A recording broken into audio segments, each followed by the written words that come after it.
জননীং শারদাং দেবীং রামকৃষ্ণং জগদ্গুরুং পাদপদ্মে তয়ং কৃত্বা প্রণমামি। সমবেত ভক্তমণ্ডলী, আজ খুব আনন্দের দিন। আজ এই মা শারদা সেবাশ্রম আয়োজিত বার্ষিক উৎসবে আপনারা সকলে সমবেত হয়েছেন।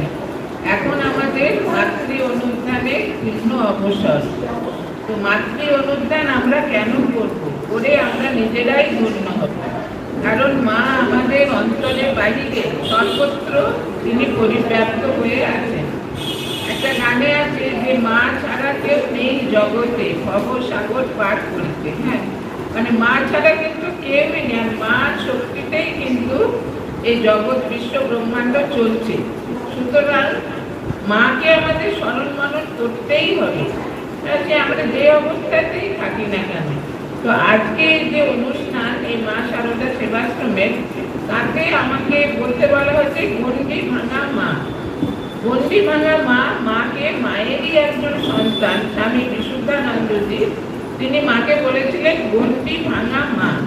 গণ্ডি ভাঙা মা অর্থাৎ মায়ের তো অনন্ত রূপ। ঠাকুর একবার মার পরিচয় দিতে গিয়ে বলেছিলেন তার এক সন্তানকে যে অনন্ত রাধার মায়া কখনে না যায়, কোটি কৃষ্ণ কোটি রাম হয় যায় রয়। মানে মায়ের এতই মহিমা যে কোটি কোটি কৃষ্ণ রাম সে মায়ের শক্তিতেই আবির্ভূত হচ্ছেন, তারা লীলা করছেন, তারপরে লীলা সংকলন করছেন, সবই কিন্তু মায়ের শক্তি। এখন এই যে আদ্যা শক্তি জগৎ জননী মহামায়া, তিনি দেখুন এই অবতারে, রামকৃষ্ণ অবতারে অতি সাধারণভাবে এলেন। হ্যাঁ, তার সমস্ত ঐশ্বর্য লুপ্ত করে, কিন্তু তার মাধুর্যকে তিনি লুপ্ত করতে পারেননি। সে মাধুর্যটা কি? মাতৃত্বের মাধুর্য। হ্যাঁ, তার মধ্যে সেই বিশ্ব জননীর সেই যে অসীম মাতৃশক্তি, তার প্রকাশ আমরা দেখতে পাই। যে তিনি নিজে বলেছেন যে ব্রহ্মাণ্ড জুড়ে সকলেই আমার সন্তান, কেউ বাদ নেই সেখানে। হ্যাঁ, সেই স্থাবর জঙ্গম যা কিছু আমরা দেখি, মানুষ, পশু পাখি, কীট পতঙ্গ, মানে প্রকৃতির প্রত্যেকটা জিনিসে তার মহিমা, মানে তার সন্তান সকলে, সন্তানের মতো স্নেহে তিনি এই জগৎকে সৃজন করেছেন, তাকে পালন করছেন, আবার সময় হলে তাকে সংহার করবেন। এখন এই যে গণ্ডি ভাঙা মা কেন বলেছেন, সেটা যদি আমরা মা সেই পূর্ণ জীবন একটু মানে চিন্তা করি, অনুশীলন করি, তাহলে বুঝতে পারব। দেখুন, এখন আমরা যত সহজে বলছি যে সমাজে অনেক কিছু নিয়ম কানুন এখন নেই, কিন্তু মা যে যুগে আবির্ভূত হয়েছিলেন সে ঊনবিংশ শতাব্দীতে, তখন কিন্তু আমাদের দেশে খুব ভয়াবহ পরিস্থিতি ছিল। একে হচ্ছে পরাধীন দেশ, সেই ইংরেজ আমাদের উপর অনেক অত্যাচার, অশিক্ষা কুশিক্ষা সমস্ত চাপিয়ে দিয়েছে, দেশের উন্নতি একেবারে যেন স্তব্ধ করে দিয়েছে। আর মানুষেরও যেন চারিদিকে অন্ধকার, ভারতবর্ষে সে অন্ধকারে যেন ডুবে আছে। সেই যুগে স্বয়ং ভগবান আবির্ভূত হলেন তার শক্তি এবং তার পার্শ্বদের নিয়ে, কারণ শক্তি ছাড়া কোনো কাজ হয় না। ঠাকুরদের বললেন যে ও কি দেশে, ও আমার শক্তি। শক্তি ছাড়া শক্তিমান একেবারে অচল। ওদের শিবের উপরে মা কালী যখন তার বিপদ রাখলেন, তখনই শিব চেতনা ফিরে পেলেন, তিনি চোখ মেলে তাকালেন। সেই জন্য মার কৃপাতেই কিন্তু দেখুন এই যে আজকে আমরা দেখতে পাই বিশাল রামকৃষ্ণ সাম্রাজ্য, তার মূলে কিন্তু সে মায়েরই কৃপা, মায়েরই করুণা। এখন কি করে এটা সম্ভব হলো? মা কিভাবে এত সাধারণভাবে তিনি আবির্ভূত হয়ে একটা অসাধারণ জীবন যাপন করলেন। অসাধারণ কোন অর্থে? যে তিনি সব কিছু বিধি নিষেধ গণ্ডি সমস্ত তিনি ভেঙে দিলেন। সেটা কোনো আইন জারি করে নয়, কোনো শাসনের মাধ্যমে নয়, ভালোবাসার মাধ্যমে।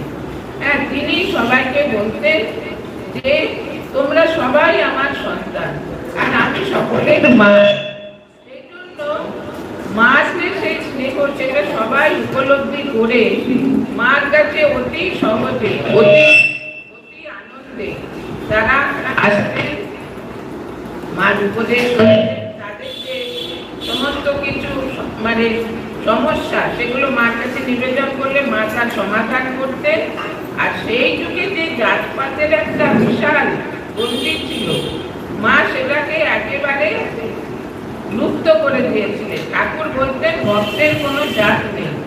হ্যাঁ, মাও সেটা ঠাকুর এটা বলেছেন, সেটা মানে ব্যবহারিক জগতে প্রয়োগও করেছেন, কিন্তু মা সেটা আরো বিস্তারিত ভাবে সেটা করেছেন। কি ঠাকুরের তিরোভাবের পরে যখন মা জয়রামবাটিতে থাকতেন বা কামারপুকুরে থাকতেন বা উদ্বোধনে থাকতেন বা কলকাতার যে কোনো জায়গায়, সেখানে মানে যত মানুষ আসতেন তারা তো সমাজে সবাই গণ্যমান্য আসতেন, যেমন তেমনি নগণ্য ব্যক্তিরাও আসতেন, সমাজে যারা অবহেলিত তারাও আসতেন।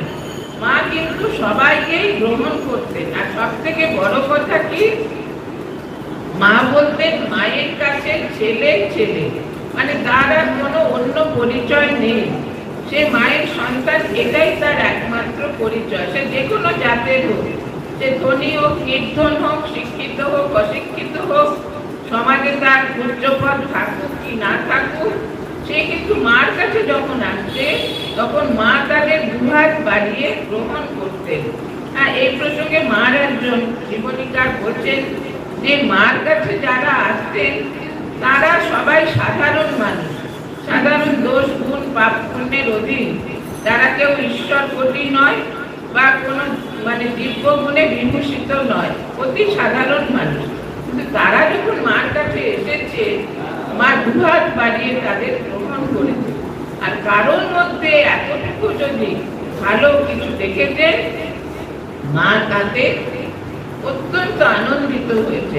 আর মার স্বভাব কি ছিল, মানুষের তিল পরিমাণ গুণ থাকলে সেটাকে তালের মতো বড় করে দেখা, আর তাল পরিমাণ দোষ থাকলে সেটাকে তিলের মতো ছোট করে দেখা।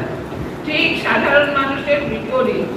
এই যে একটা অপূর্ব জীবন, অপূর্ব চরিত্র, এটা আমরা যতই অনুধান করি আমরা ততই অভিভূত হয়ে যাই যে আমাদের উদ্ধার করার জন্য জগতে দেখুন বারবার তো ভগবান এসেছেন, বারবার তার শক্তিও এসেছেন, বারবার তার পার্শ্ববৃন্দ এসেছেন, কিন্তু এই রকম ভাবে মানে প্রথম থেকে সক্রিয় ভূমিকা কোনো অবতারে কোনো শক্তি মানে সেটা কার্যকরী করেননি।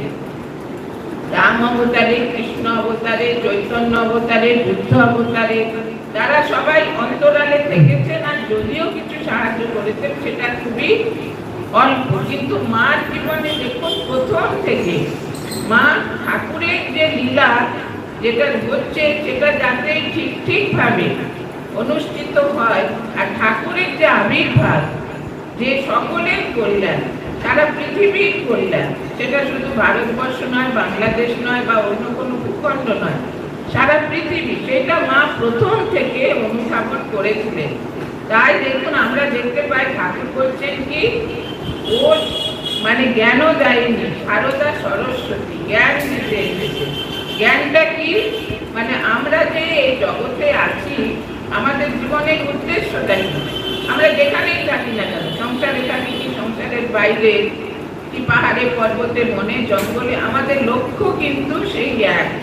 লক্ষ্য কি, সাধারণ মানুষ বলবে ভগবান লাভ করা, আর যারা একটু জ্ঞান চর্চা করেন বা সাধন ভজন করেন তারা বলবে আত্মা, আত্ম মানে অনুশীলন। না, এই যে জীবনের উদ্দেশ্যটা সেটা আমরা সাধারণভাবে কি করে করতে পারি, কি করে পালন করতে পারি, কি করে জীবনে আনতে পারি, সেটা মা সংসারে থেকে দেখিয়েছেন। দেখুন যখন ঠাকুরের তিরোভাব হলো তখন মা ভাবলেন যে ঠাকুরে চলে গেলেন, আমি আর থেকে কি করবো, আমিও তাহলে লীলা সংবরণ করি। তারা তো সাক্ষাৎ ভগবান ভগবতী, তাদের ইচ্ছা মাত্রই তারা লীলা সংবরণ করতে পারেন, যেমন ইচ্ছা মাত্রই লীলা মানে বিগ্রহ ধারণ করতে পারেন। কিন্তু ঠাকুর দেখা দিয়ে বললেন না, তুমি থাকো, অনেক কাজ আছে।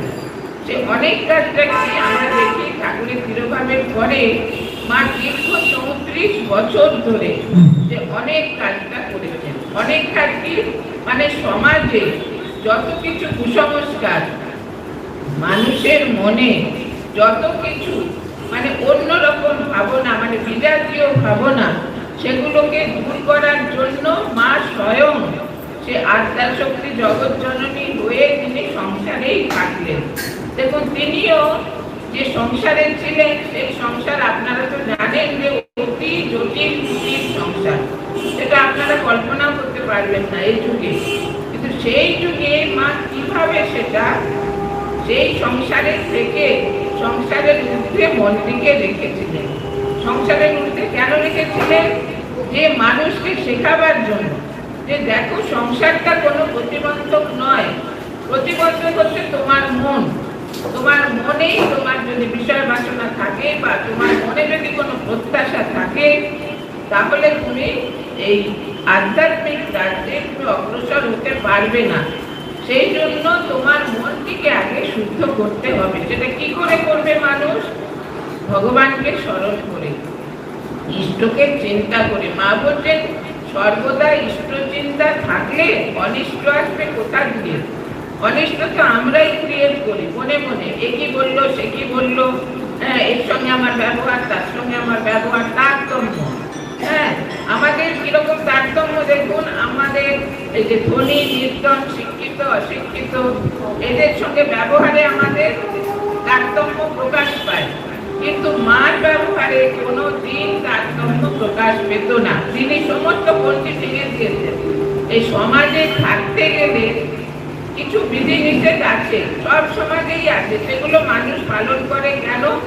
সমাজে যাতে শৃঙ্খলতা থাকে, সুশৃঙ্খল ভাবে সমাজ যাতে এগিয়ে চলে।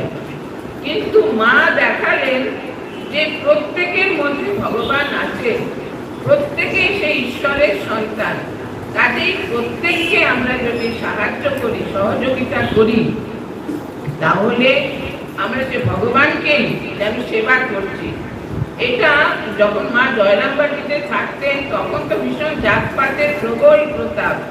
মানে যেহেতু মা সবাইকে স্থান দিতেন, তাদের পরিবেশন করে খাওয়াতেন, তাদের উচ্ছিষ্ট পরিষ্কার করতেন, তার জন্য গ্রামের যে সেই সংকীর্ণ মনা পঞ্চায়েত যারা মাকে জরিমানা করেছিল, মা জরিমানা দিয়েছেন, কিন্তু তাদের কাছে মাথা নত করেননি। হ্যাঁ, মা সে নিজের যেমন সন্তানদের সেবা সেরকম করে যাচ্ছেন। একদিন নলিনী দিদি ছুঁড়ে ছুঁড়ে সে আমজাদকে খেতে দিচ্ছিলেন। মা বলছেন, ও কি ওরকম করে দিলে কি খেয়ে তৃপ্তি হয়? তুই না পারিস আমাকে দে, আমি বলে মা নলিনী দিদির হাত থেকে সেই খাবারের থালা নিয়ে তাকে সন্তুষ্ট করে খাওয়ালে। তারপরে তার উচ্ছিষ্ট যখন পরিষ্কার করতে যাচ্ছে তখন নলিনী দিদি বলছে, পিসিমা তোমার জাত গেল, আর তুমি একটা মুসলমানের উচ্ছিষ্ট করছো পরিষ্কার। মা বলছে কোথায়? সবই কি আমার? হ্যাঁ, 36 কোথা? তুমি 36 জাতের এটো পরিষ্কার করছো, 36 কোথা? সবই তো আমার, সবই যে আমার। মা বলছেন এটা তার মুখের কথা নয়, এটা তোর একদম অন্তরের কথা। সেই জন্য প্রত্যেকেই মার কাছে এটা উপলব্ধি করতেন যে তারা নিজের মার কাছে এসেছেন। সেই জন্য মা বলতে পেরেছেন যে আমি সতেরো মা, অসতেরো মা। দেখুন, এর আগে অনেকবার ভগবান আবির্ভূত হয়েছেন, আবার ভবিষ্যতেও হবেন প্রয়োজন হলে। কিন্তু কোন অবতারে কি সেই অবতার শক্তি বলেছেন যে আমি 17 মা, অসতেরো মা? 17 মা সবাই হতে পারে, কিন্তু অসতের মা তো সবাই হতে পারে না। সেইটা শুধু যে মা মুখে বলেছেন তা নয়, মা দেখালেন, বললেন কি যে আমি আমার শরৎ যেমন ছেলে, আমার আমজাদও তেমন ছেলে। আমজাদ হচ্ছে ডাকাত, মা জানতেন যে সে ডাকাতি করে। শরৎ হচ্ছেন স্বামী শারদানন্দজি, ব্রহ্মজ্ঞ মহাপুরুষ।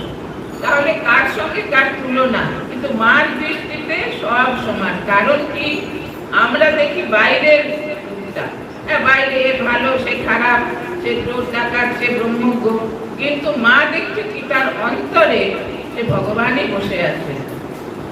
মানে মা অন্তর দিয়ে সবকিছু অনুভব করতেন। তিনি তো অন্তর্যামিনী কিনা, অন্তর্যামিনী বলে অন্তর থেকে তিনি দেখতেন যে বাইরে এই ডাকার একজন ব্রহ্মজ্ঞ, কিন্তু ভেতরে এরও অন্তরে সেই ভগবান আছেন, চৈতন্য শক্তি, আর ব্রহ্মজ্ঞ মহারাজের অন্তরেও তাই আছে।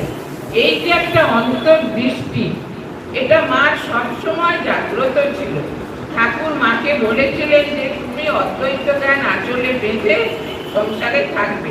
অদ্বৈত জ্ঞান মানে সর্বভূতে সে আত্মা বিরাজ করছে, সেই জ্ঞানে প্রতিষ্ঠিত হয়ে সংসারে থাকা, মানে সবাইকে সমানভাবে সমাদর করা, সমদৃষ্টি। সমদৃষ্টি আমাদের শাস্ত্রে বলে যে ঈশ্বর দর্শন না হলে সমদৃষ্টি হয় না। ঈশ্বর দর্শন যার হয়েছে তারই সমদৃষ্টি। সেজন্য দেখবেন সাধারণ মানুষের সমদৃষ্টি খুব সুদূর করা হতো, কিন্তু মা কি করলেন? মা তো স্বয়ং সে আত্মা শক্তি, মা সেটা করে দেখালেন যে তখনকার সমাজে এই যে জাতপাতের প্রবল প্রতাপ, তারপর শিক্ষিত অশিক্ষিতের প্রবল প্রতাপ, তারপর বিদেশিদের প্রবল মানে প্রতাপ, তারা এত অত্যাচার করছে ভারতবর্ষের মানে মানুষের উপর, সব কিছু মানে অতিক্রম করে মা সে চির জাগ্রত, সেই শাশ্বত সনাতন, সে দৃষ্টি, যে তিনি যে সকলের মা, আদ্যা শক্তি, সেটা সব সময় তার অন্তরে জাগ্রত থাকত। সেই জন্য তিনি যখন যে এসেছে তার কাছে, তাকে তিনি তার কোনো জাগতিক সমস্যা হলে তার সমাধান করেছেন, তার আধ্যাত্মিক পথে কোনো যদি তার সাহায্যের প্রয়োজন সেটা তিনি করেছেন। আর ঠাকুর যে তাকে বলেছিলেন যে এই কলকাতার লোকগুলো অন্ধকারে কিলবিল করছে, সেটা শুধু কলকাতাটা উপলক্ষ, সারা পৃথিবীর কথাই ঠাকুর মাকে বলেছিলেন, যে পৃথিবীর মানুষকে তিনি পথ দেখিয়েছেন। সেই জন্য আমরা দেখতে পাই স্বামীজি যখন বিদেশ থেকে এদেশে মেয়েদের শিক্ষা মানে বিস্তারের জন্য যে মার্গারেট এলিজাবেথ নোবেলকে আনলেন, পরবর্তীকালে ভগিনী নিবেদিতা, তখন মা সেই মার্গারেট, তারপরে মিসেস অলিভুড আর জয়া আর মিস ম্যাকলাউড, তিনজনকে তিনি এত সমাদরে গ্রহণ করলেন, বলতে আমার মেয়ে। দেখুন তখনকার দিনে মানে ওদেরকে দেখলে বা ওদের সান্নিধ্যে এলে তাদের ম্লেচ্ছ বলা হতো, মানে যেহেতু বিদেশি, মা তাদের আমার মেয়ে বলে গ্রহণ করলেন। আর তিনি তাদের যখন খেতে দিয়েছে, ওরা তো খুব সৌজন্য, মা তখন ওরা বলছে মা আপনি খাবেন না, মা তখন তাদের সঙ্গে যে আলাদা প্লেটে খেলেন। স্বামীজি পর্যন্ত অভিভূত হয়ে গেছে যে মা কি করে এটা করলেন, মানে সমাজে এটা মানে অত্যন্ত তখনকার দিনে একটা অমার্জনীয়, মানে এটা একটা অবিশ্বাস্য ব্যাপার ছিল। স্বামীজি তাই স্বামী রামকৃষ্ণানন্দকে চিঠিতে লিখেছিলেন যে ভাবতে পারো মা তাদের সঙ্গে বসে খেয়েছেন পর্যন্ত, এটা কি মানে অভাবনীয় নয়? স্বামীজিও এতখানি ভাবতে পারেননি। তাহলে দেখুন এই যে মা গণ্ডিটা ভাঙলেন, কেন গণ্ডিটা ভাঙলেন? এই জন্য যে সারা পৃথিবী কিন্তু সেই ভগবানেরই সৃষ্টি, সেই আদ্যা শক্তিরই সৃষ্টি। এখানে যা কিছু সবই কিন্তু তার মহিমা, তার ঐশ্বর্য প্রকাশ করছে। সুতরাং সবকিছুই আমাদের শ্রদ্ধা ভাজন, সমস্ত জিনিসের সঙ্গে আমাদের সম্পর্ক হচ্ছে ভালোবাসার সম্পর্ক। সেই ভালোবাসা থাকলে আমরা সবাইকে সেইভাবে গ্রহণ করব, কাউকে আমরা তুচ্ছ তাচ্ছিল্য করবো না, সে সমাজে যেখানেই থাকুক না কেন। এই যে জ্ঞানটা, যে মা জ্ঞান দেয়নি বলছে তো সরস্বতী, এইটা মানুষকে দেবার জন্য মা এই দীর্ঘদিন এই সংসারে থাকলে দৃঢ়ভাবে করে যে এই জ্ঞানে আমাদের প্রতিষ্ঠিত করার জন্য, মানে আমাদের মনে দীর্ঘকালের যে কুসংস্কার, সেই কুসংস্কারটা যাতে দূর হয়, দূরীভূত হয়, তার জন্য মার এই মানে সর্বদা সচেষ্ট তিনি ছিলেন যে সংসারের থেকে তিনি তার সন্তানদের সংসারের পারে নিয়ে যাবার ব্যবস্থা করছেন।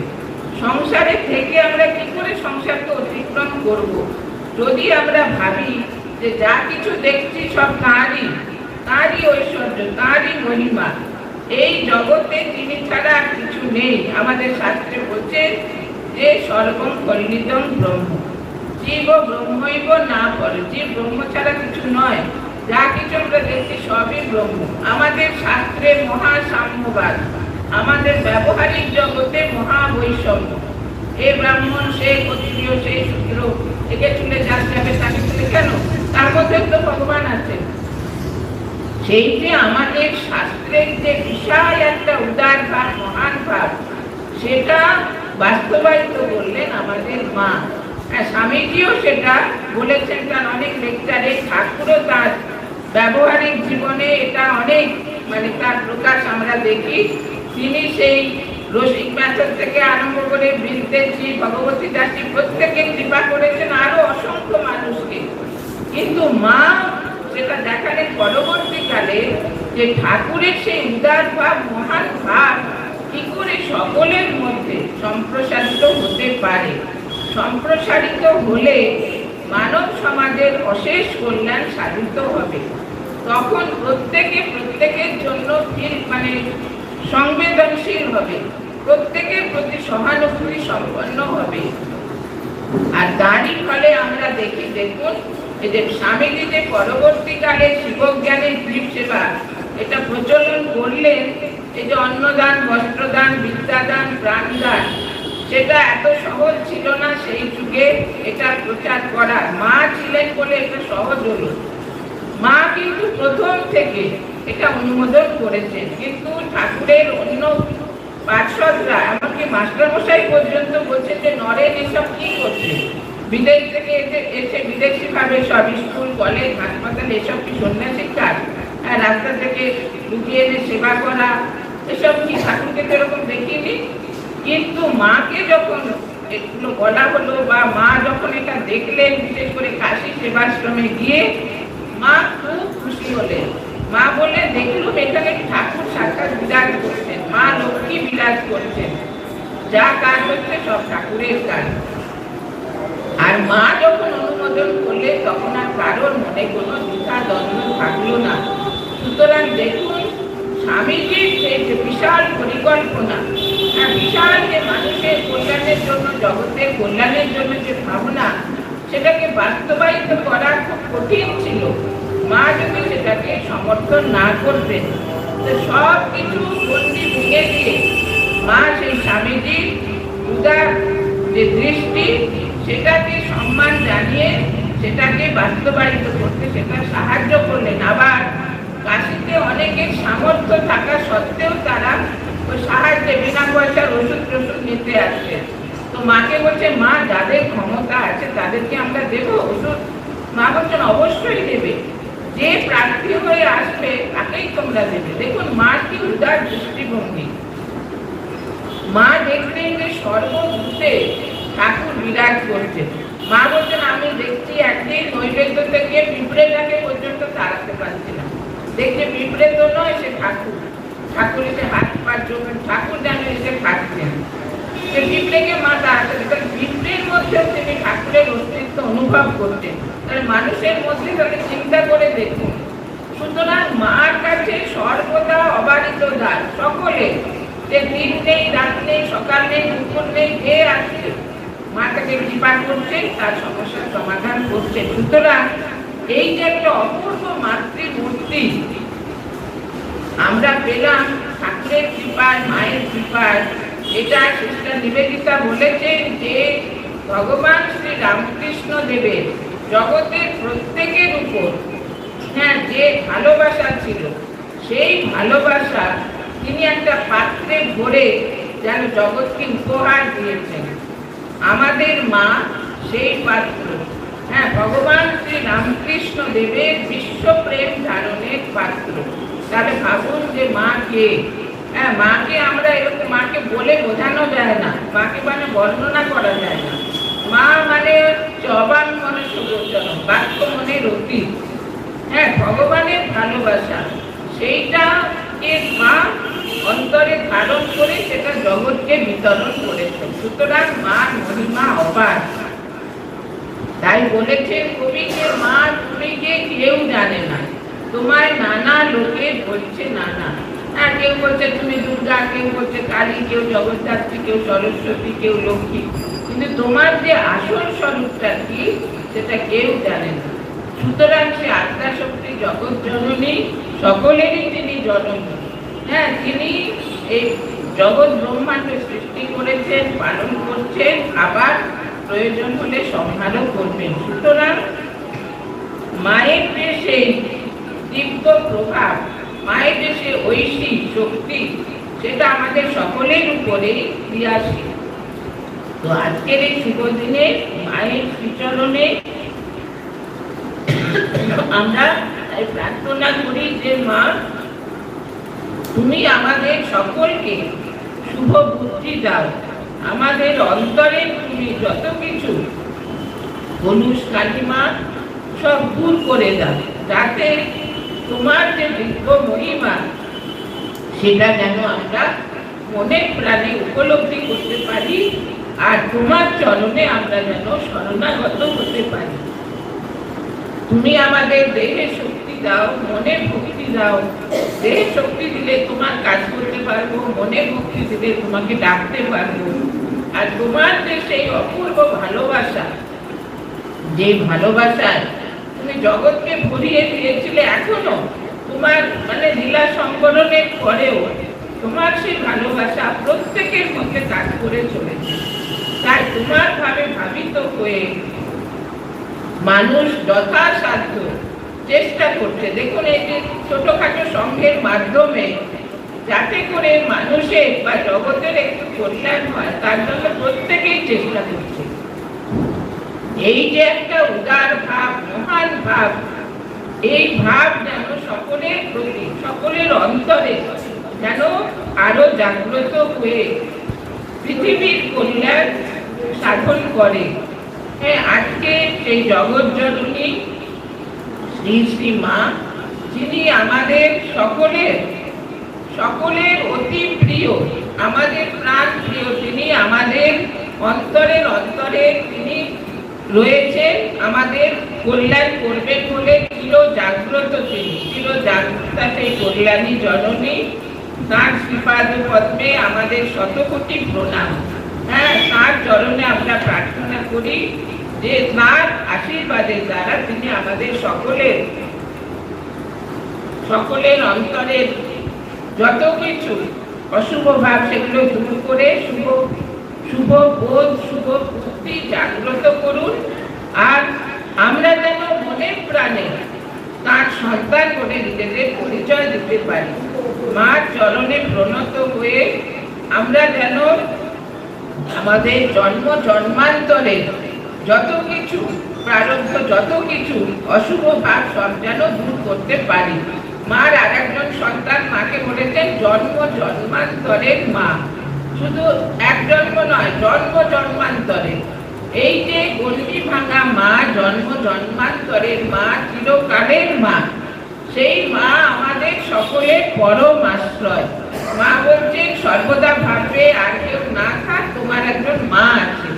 সেই মা আমাদের সুখে দুঃখে, সম্পদে বিপদে, জীবনে মরণে কখনোই আমাদের তিনি পরিত্যাগ করবেন না। আমরা তাকে ডাকি না ডাকি, তাকে ভালোবাসি না বাসি, তিনি কিন্তু আমাদের সর্বদাই ভালোবাসছেন, সর্বদাই আমাদের রক্ষা করছেন। সেই যে চিরকল্যাণী জননী, শারদামণি জননী, তার শ্রীপাদ পদ্মে আমাদের শতকোটি প্রণাম। তার আশীর্বাদ, অজস্র আশীর্বাদ আপনাদের সকলের উপর শতধারে বর্ষিত হোক। তার কৃপায় আপনারা এই জীবন পথে আনন্দে অগ্রসর হন, আর মাকে জীবনে ধ্রুবতারা করে আপনারা এই জীবন পরিচালিত করুন, তাহলেই আপনাদের জীবন ধন্য হবে। আপনারা পরম আনন্দে সেই মায়ের স্মরণ মনন করে মাতৃ অনুধ্যানে জীবন অতিবাহিত করতে পারবেন। তো আজকে এই শুভ দিনে ঠাকুমা স্বামীজির শ্রীচরণে শতকোটি প্রণাম, মায়ের শ্রীপাদ পদ্মে শতকোটি প্রণাম। তার আশীর্বাদ সকলের উপর শতধারে বর্ষিত হোক, এই প্রার্থনা করে আমি আমার এই বক্তব্য শেষ করি।